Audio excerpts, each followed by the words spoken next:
और चलिए अब जानिए राजकाज की बातें। और सबसे पहले बात करेंगे उन प्रवासियों की जो खुश थे, मामूली असुविधा हुई लेकिन गूंज दिल्ली तक सुनाई दी है। इंदौर में नाराज एनआरआई गेस्ट से सीएम ने माफी मांगी थी। इंदौर में एनआरआई समिट में आए मेहमानों की खूब खातिरदारी की गई। कार्यक्रम में एंट्री में दिखा प्रधानमंत्री नरेंद्र मोदी का क्रेज और महज इकाई मेहमानों को कार्यक्रम में नहीं मिल पाई एंट्री। हालांकि शिवराज ने सदाशिवता दिखाई और दोनों हाथ जोड़कर माफी मांगी। कई मेहमानों ने मामूली कमी समझकर घटनाक्रम को भुलाया, लेकिन विपक्ष ने इस घटना को बनाया आलोचना का राजनीतिक हथियार। अब जानकार सूत्रों ने संकेत दिए किरकिरी करवाने वाली घटना पर सरकार भी गंभीर है। दरअसल जिस इंदौर की पूरी दुनिया से आए मेहमानों ने तारीफ की, उस शहर के कुछ नेताओं के कारण सरकार को शर्मिंदगी झेलनी पड़ी। सत्ताधारी दल के इन नेताओं ने खुद और समर्थकों को एंट्री दिलवाई। एंट्री दिलवाने में कथित राजनीतिक रसूख दिखाने की भी संकेत मिल रहे हैं और मेहमानों से पहले ही आगे की कुर्सियों पर कब्जा कर बैठे ये नेता समर्थक। ऐसे में कुछ मेहमानों के पहुंचने से पहले ही हॉल फुल हुआ और सुरक्षा कर्मियों के रोके जाने पर भी कुछ मेहमान खफा हुए थे। महज 8-10 विदेशी मेहमानों को ही परेशानी होने की खबरें आई। अब घटना के कारणों और नेता समर्थकों की पड़ताल के संकेत मिल रहे हैं। एक वरिष्ठ नेता ने चुटकी लेकर कहा, अब बात निकली है तो दिल्ली तक भी जाएगी।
और अब बात मंडल के पितामह की।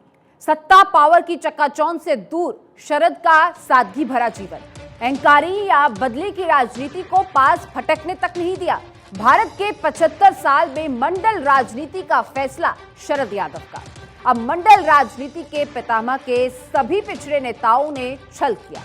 गैर कांग्रेसवाद की राजनीति के पहले नौजवान लोकसभा सांसद रहे शरद। कांग्रेस के पतन, जेपी आंदोलन, इंदिरा के सियासी पतन में अहम भूमिका रही। सन 1974 में कांग्रेस उम्मीदवार की हार से फूंका था गैर कांग्रेसवाद राजनीति का बिगुल। वीपी सिंह से मंडल आयोग की सिफारिशें करवाने में अहम भूमिका रही। मुख्य धारा की राजनीति से अछूतपन दूर करने के सूत्रधार रहे शरद यादव।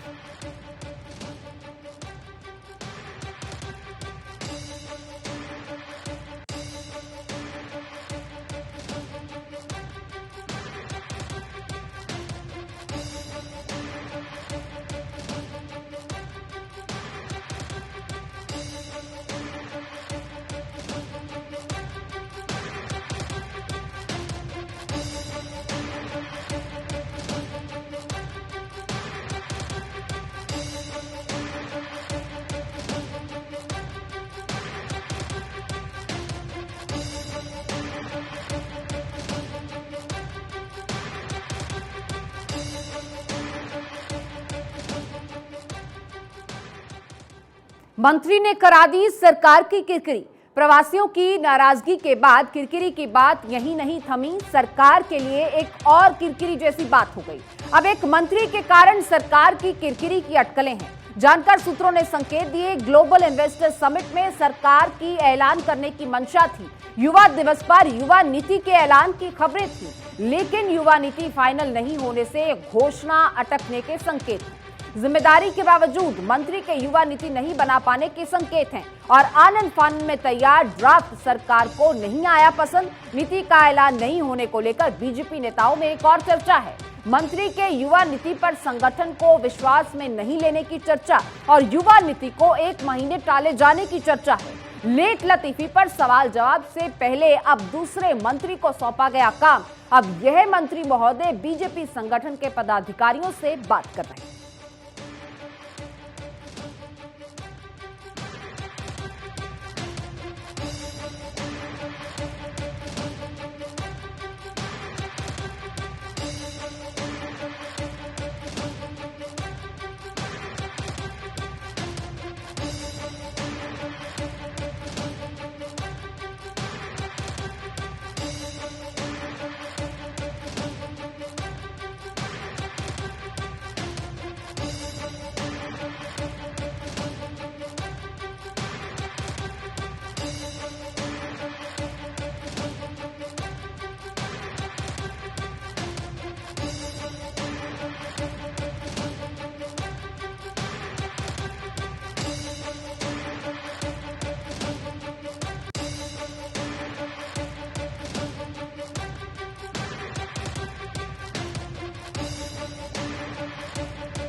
पूर्वोत्तर चुनाव विपक्षी एकता की परीक्षा। पूर्वोत्तर के 3 राज्यों की राजनीति से विपक्षी एकता की परीक्षा। त्रिपुरा में कांग्रेस और सीपीएम के गठबंधन की परीक्षा। अब त्रिपुरा मोथा के जरिए गठबंधन को मजबूती देने के प्रयास। ममता की उम्मीदवारी से सीपीएम को नुकसान और भाजपा को फायदा। मेघालय में भी ममता बनर्जी ने कांग्रेस को पहुंचाया है नुकसान। ममता के सपह सलाहकार ने एनपीपी पहुंचकर दिया है झटका। अब जोड़ तोड़ के दम पर एनपीपी, यूडीपी, बीजेपी निर्दलियों की सरकार और फिर मुकुल संगम ने कांग्रेस को पहुंचाया नुकसान। कांग्रेस तृणमूल गठबंधन से मेघालय में फायदा संभव। एनडीपीपी, एनपीएफ, बीजेपी गठबंधन से नागालैंड चुनाव हुए रोचक। अब नेफ्यू रियो और टीआर जिलियांग को लेकर बीजेपी में संशय। कांग्रेस, जेडीयू, एनपीएफ के साथ मिलकर लड़ने की संभावना। तालमेल से तय होगी आगामी चुनाव में गठबंधन की संभावना।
खेल और राजनीति का पुराना याराना। अब खेलो इंडिया के आयोजन में खेला की राजनीति। मध्य प्रदेश में 30 जनवरी से 11 फरवरी तक होना है आयोजन। खेलो इंडिया यूथ गेम्स का आयोजन होना है। 8 शहरों में 6000 से ज्यादा खिलाड़ी हिस्सा लेंगे और जानकार सूत्रों ने संकेत दिए हैं कि गेम्स के आयोजन का जिम्मा दिल्ली की एक कंपनी को है। एक मंत्री के दफ्तर से कंपनी पर दबाव बनाने की सूचना है और प्रदेश की एक इवेंट कंपनी को पार्टनर बनाने के लिए दबाव की सूचना है। हालांकि अब तक दिल्ली की कंपनी ने नहीं दिया है सकारात्मक जवाब। इवेंट पार्टनर को प्रदेश में मिलते रहे हैं बड़े आयोजन के काम।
महिला की उम्र और आदमी की तनख्वाह नहीं पूछते। सरकार के लाडले कलेक्टर से जुड़ा ये वाक्य है। अफसरी में नेतागिरी स्टाइल से सुर्खियों में रहते हैं ये कलेक्टर। खुले मन से सरकार भी इन कलेक्टर की तारीफ करते नहीं थकती। किस्सा डिंडौरी के कलेक्टर विकास मिश्रा का। हाल ही में यहां हाजिर जवाबी से इन लाडले कलेक्टर ने फिर सुर्खियां बटोरी। कांग्रेस विधायक के एक सवाल पर इन कलेक्टर ने जवाब दिया था। कांग्रेस विधायक को जवाब के बाद जमकर ठहाके भी यहां पर गूंजे। विधायक की बोलती बंद कर लाडले कलेक्टर ने एक बार फिर से सुर्खियां बटोरी हैं। कलेक्टर ने 10वीं में टॉपर ग्रामीण छात्रा को सम्मानित किया था। छात्रा को एक दिन का वेतन देकर भी चर्चा में आए थे। इस कार्यक्रम में कांग्रेस विधायक ने कलेक्टर से पूछा कि आप तो ये बताएं कि कलेक्टर को वेतन कितना मिलता है, और इस पर कलेक्टर ने माननीय विधायक को तपाक से जवाब दे दिया। महिला की उम्र और आदमी की तनख्वाह नहीं पूछते। अब कलेक्टर की हाजिर जवाबी पर मौजूद लोगों की हंसी फूट पड़ी।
और यूपी में प्रमोटी आईएएस को बड़ी कुर्सियों के लिए अभी इंतजार करना होगा। नए साल पर यूपी कैडर के अफसरों को प्रमोशन तो मिल गया, लेकिन बड़ी कुर्सियों के लिए अभी करना होगा इंतजार। ग्लोबल इन्वेस्टर समिट के बाद होगा बड़े अफसरों के विभागों में फेरबदल। ग्लोबल इन्वेस्टर समिट को लेकर सरकार नहीं लेना चाहती है रिस्क, और बड़े विभागों के मुखिया अफसरों में कई होने वाले हैं सेवानिवृत्त। अब 2023 वर्ष की शुरुआत में योगी सरकार ने प्रमोट किया है। कई आईएएस को प्रमुख सचिव और सचिव स्तर पर प्रमोट किया है। ऐसे में कई विभागों के समकक्ष अफसर एक साथ तैनात, और तैनातगी में विसंगतियों की जानी है दूर। और अपर मुख्य सचिव, प्रमुख सचिव, आयुक्तों के कार्यभार में बदलाव भी संभव।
और उधर चाचा भतीजे के मेल मिलाप के बाद भी चाचा नहीं लौटे।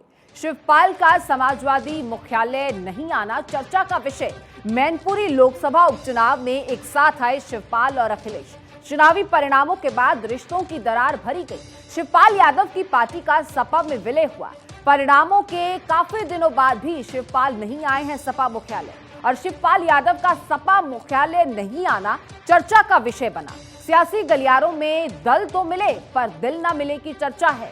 अखिलेश ने चुनावों के बाद दिए थे संकेत, चाचा शिवपाल को बड़ी भूमिका दिए जाने के संकेत, पर चाचा के इंतजार पर अब विपक्षी दल चुटकी ले रहे हैं और जानकार सूत्रों ने संकेत दिए अखिलेश सूर्य के उत्तरायण होने के बाद कर सकते हैं ऐलान। शुभ दिनों में चाचा शिवपाल को बड़ी सियासी भूमिका के ऐलान के संकेत।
उधर छत्तीसगढ़ में नए चेहरों पर दांव लगाएगी बीजेपी। विधानसभा चुनाव की तैयारियों में अभी से जुटी भाजपा। हर विधानसभा में हो रहा गोपनीय सर्वे, प्रत्याशियों के नए चेहरों की तलाश हो रही है। अब छत्तीसगढ़ भाजपा इसमें जुटी हुई है। आरएसएस प्रचारकों की टीम भी कर रही है योग्य उम्मीदवारों की खोज। बेदाग व ऊर्जावान युवा चेहरों की बनाई जा रही है सूची। कई दिग्गज नेताओं को रिप्लेस करेंगे ये युवा चेहरे।